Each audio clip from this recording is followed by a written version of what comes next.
I watched the ink dry on the final decree, and for a second, I actually thought the world would stop spinning.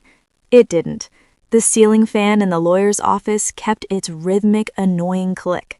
My daughter, Maya, coughed in her stroller, that wet, rattling sound that had become the soundtrack of my nightmares. And the man I'd spent 8 years building a life with didn't even look up. Silas just adjusted his silk tie, tucked his fountain pen into his breast pocket, and walked out of the room without a backward glance. He left me with a mountain of medical debt, a toddler who needed a miracle, and $34 in my checking account. He didn't just break my heart, he calculated the cost of my struggle and decided I wasn't worth the investment. The silence in our apartment that night was heavy. It wasn't the peaceful kind of quiet you look forward to after a long day. It was the hollow, echoing silence of a house that had been gutted. I sat on the floor of Maya's room, watching the rhythmic rise and fall of her chest. Every breath she took felt like a ticking clock. The doctors called it a rare respiratory deficiency. I called it a thief. It stole her energy, her childhood, and apparently it stole her father's loyalty too. Silas had been gone for 3 days, but the scent of his cologne still lingered in the hallway, a cruel reminder of the ghost he'd become. He told me he needed to find himself, and that he couldn't breathe in this environment of sickness. I wondered if he realized the irony. Maya literally couldn't breathe, and he was the one suffocating? It's funny how people use poetic language to mask cowardice. He didn't need to find himself. He just wanted to find a life that didn't involve hospital bills and the smell of antiseptic. I looked at the stack of envelopes on the kitchen counter. Late notices, final warnings.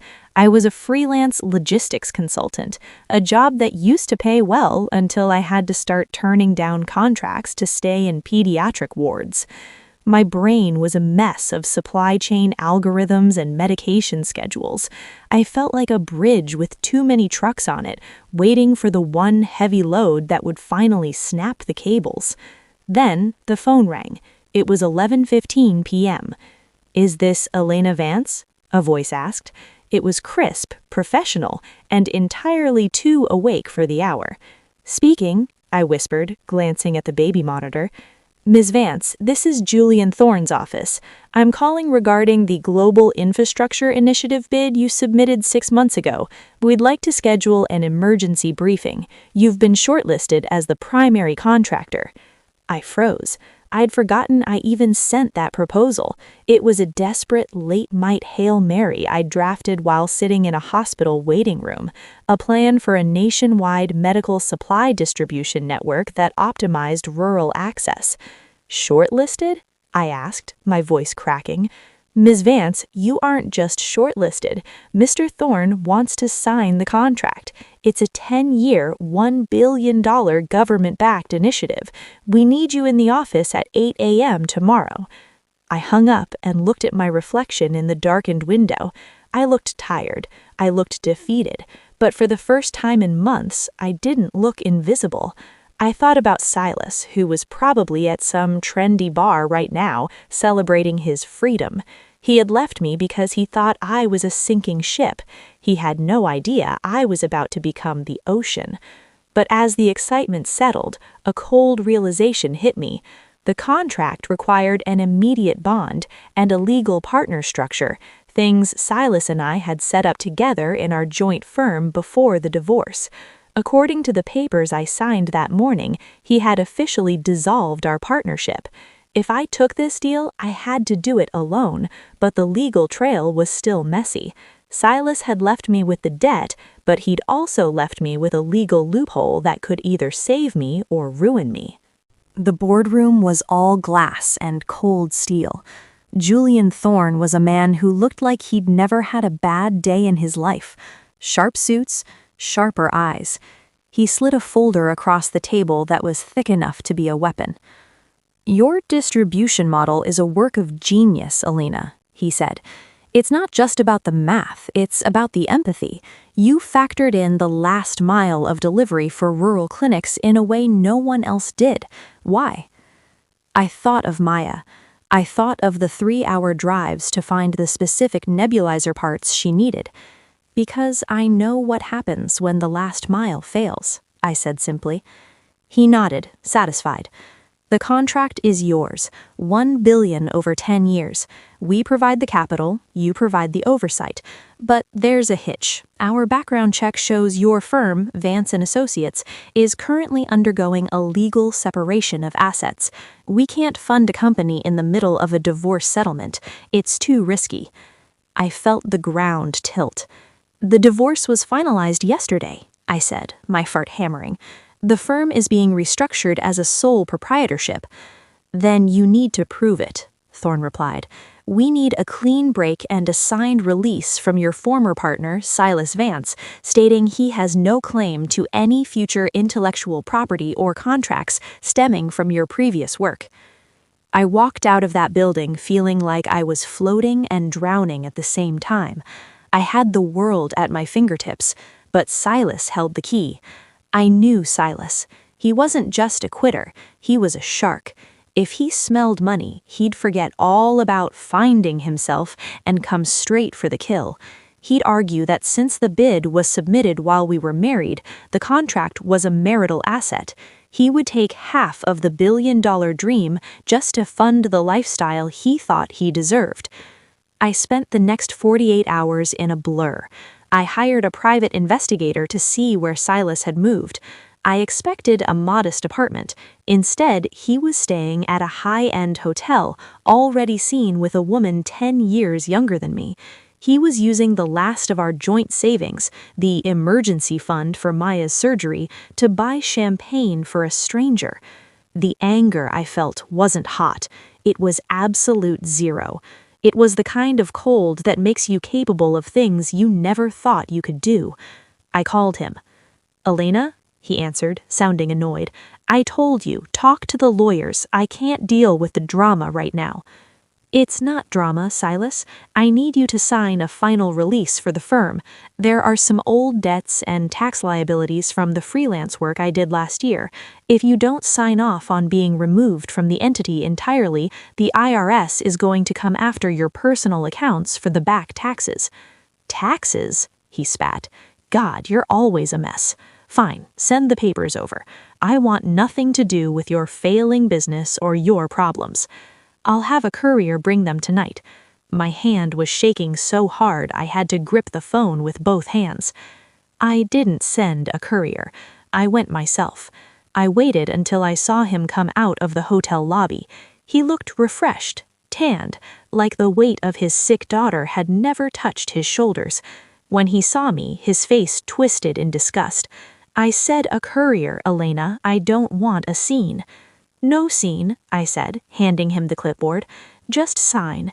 It says you waive all rights to Vance & Associates and any projects past or future in exchange for me taking on the full burden of the outstanding debts. He didn't even read it. He was too busy looking over my shoulder, making sure his new girlfriend didn't see him talking to the ex-wife. He scribbled his name with a flourish and tossed the clipboard back at me. There, you're officially on your own. Good luck paying for that surgery without me. I watched him walk away. He had no idea that he had just signed away the largest logistics contract in the history of the state. He thought he was escaping a sinking ship. He didn't realize he had just jumped off the only lifeboat in the ocean. But as I drove away, I realized something. The contract required a public announcement within 72 hours. Once Silas saw the news, the tax liability excuse would evaporate. He would realize he'd been played, and Silas Vance was a man who hated losing more than he loved his own family. The press conference was held in the rotunda of the state capitol. I wore a suit that cost more than my first car, a sharp, charcoal gray power move. Maya was with my mother, finally in a private clinic with a team of specialists I'd hired out of my own pocket using the signing bonus Julian Thorne had advanced me. As I stood behind the podium, the lights were blinding. I saw the cameras, the reporters, and then, at the very back of the room, I saw him. Silas. He was wearing the same suit he'd worn to the divorce hearing. His face was a mask of pure, unadulterated shock. He was holding a newspaper, the headline screaming, "Local Mother Secures $1 billion Infrastructure Deal." I didn't look away. I stared right at him as I spoke into the microphone. "This initiative isn't just about roads and bridges," I said, my voice steady. "It's about accountability. It's about ensuring that when a system is broken, we don't just walk away from it. We fix it. We stay until the job is done." The applause was deafening, but Silas's silence was louder. He tried to push through the crowd toward the stage, but my new security detail, part of the corporate overhead, quietly stepped in his way. I walked off the stage through a side exit straight to my waiting car. I was home for 20 minutes before the pounding on the door started. "Elena, open this door!" I didn't open it. I spoke through the intercom. "You're trespassing, Silas." "You lied to me. That contract was marital property. You tricked me into signing that waiver. I'm going to sue you for everything you have. I'm going to take half of that billion, and I'm going to take the house too." "The house is already in a trust for Maya. And as for the contract, you signed that waiver in front of a notary at the hotel. You testified under oath during our divorce that Vance and Associates had zero market value. Your words, Silas, not mine." "I'll tell the judge you coerced me. I'll tell them you hid assets." I didn't hide anything. The bid was public record. You just didn't care enough to look. You were too busy finding yourself at the bottom of a martini glass. There was a long pause. I could hear his heavy breathing through the speaker. "Elena, please." His voice shifted. The aggression was gone, replaced by that manipulative, soft tone he used whenever he wanted a favor. "Think about Maya. She needs a father who is successful. We can be a family again. I made a mistake. I was scared. The stress of her sickness, it got to me. But we can fix this. We can use this money to give her everything." The sheer audacity of it made me laugh. It wasn't a bitter laugh. It was a genuine, soul-cleansing one. "She already has everything, Silas. She has a mother who stayed. She has the best doctors in the country. And most importantly, she has a life that doesn't include a man who considers her a burden until she becomes an asset." "I won't let you do this," he hissed. "I'll make your life a living hell." "You already tried that. It didn't stick." I watched him on the security camera. He kicked the door once, a pathetic, weak gesture, and then slumped against the wall. He looked small. For years, I had seen him as this giant, this arbiter of my happiness. Now he just looked like a man who had traded a kingdom for a paper cut. But the next morning, I received a call from my lawyer. Silas hadn't gone home. He'd gone to the hospital, not to see Maya, but to try and access her medical records to prove I was unstable. When that failed, he filed an emergency injunction to freeze my business accounts. He was going to war, and he was going to use our daughter as the battlefield. The courtroom felt different this time. Last time, I was the woman losing her husband. This time, I was the CEO defending her empire. Silas sat at the petitioner's table, looking disheveled. He'd clearly been drinking. His lawyer, a shark I recognized from the city's high-profile circles, looked embarrassed to be there. Mrs. Vance used deceptive tactics to strip him of his rightful share of a billion-dollar venture. The judge, a formidable woman with iron-gray hair, looked at Silas. "Mr. Vance, you signed a sworn affidavit stating the company had no value. You also signed a waiver of interest 48 hours after the divorce was finalized. Is that correct?" "I didn't know," Silas shouted, ignoring his lawyer's frantic tugging on his sleeve. "She manipulated me. She's using the money to keep my daughter from me." My lawyer stood up. He didn't raise his voice. He didn't need to. "Your Honor, we would like to submit into evidence a series of emails and text messages sent by Mr. Vance to my client over the last 3 months. In them, he repeatedly refers to his daughter as a financial drain and a lost cause. We also have records from the pediatric ICU showing that in the 60 days prior to the divorce, Mr. Vance visited his daughter exactly 0 times. I watched Silas's face go pale. He had forgotten about the texts. He'd forgotten about the trail of indifference he'd left behind. Furthermore, my lawyer continued, we have evidence that Mr. Vance attempted to bribe a hospital administrator yesterday to alter Maya's records to suggest medical neglect on my client's part. We have the administrator's sworn statement and the security footage. The judge's expression went from neutral to glacial. She leaned over the bench, her eyes fixed on Silas. Mr. Vance, your claims of emotional duress not only unsubstantiated but offensive. You didn't leave because you were grieving. You left because you thought the well was dry. Now that you've seen the gold at the bottom, you want back in. That is not how the law works, and it is certainly not how fatherhood works. She turned her gaze to me. For a second, I saw a flicker of something like a smile. The injunction is denied, the waiver stands, and based on the evidence of attempted bribery and the clear pattern of abandonment, I am granting Elena Vance's counter-petition for sole legal and physical custody. Mr. Vance, you are granted supervised visitation once a month pending a psychological evaluation and the full payment of the $150,000 in back medical expenses you owed prior to the divorce. The gavel hit the wood with a sound like a lightning strike. Silas collapsed into his chair. He was finished, not just financially, but socially. In a city this small, a man who tries to frame the mother of his sick child for neglect is a pariah.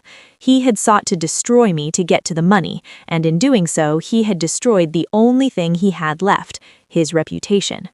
I walked out of the courtroom and didn't stop until I reached the hospital. Maya was awake. She was sitting up in bed, color in her cheeks for the first time in a year. The new treatment was working. The billion-dollar contract was just numbers on a page, but the sound of her laughing at a cartoon, that was the real profit. I sat down next to her and took her small hand in mine. "Is Daddy coming?" she asked softly. I looked at her, and for the first time, I didn't feel a pang of guilt or a rush of anger. I just felt peace. "No, honey," I said, kissing her forehead. "Daddy's busy finding himself, but we're gonna be just fine." I had won, not because I had $1 billion, but because I realized that some things are too expensive to keep. Silas was a luxury I could no longer afford, and the cost of losing him was the best bargain I ever made. I looked out the hospital window at the city skyline. My name would be on those buildings soon. My trucks would be on those roads. I had built a bridge out of the wreckage of my own life, and for the first time, I wasn't afraid of the last mile. I was already there.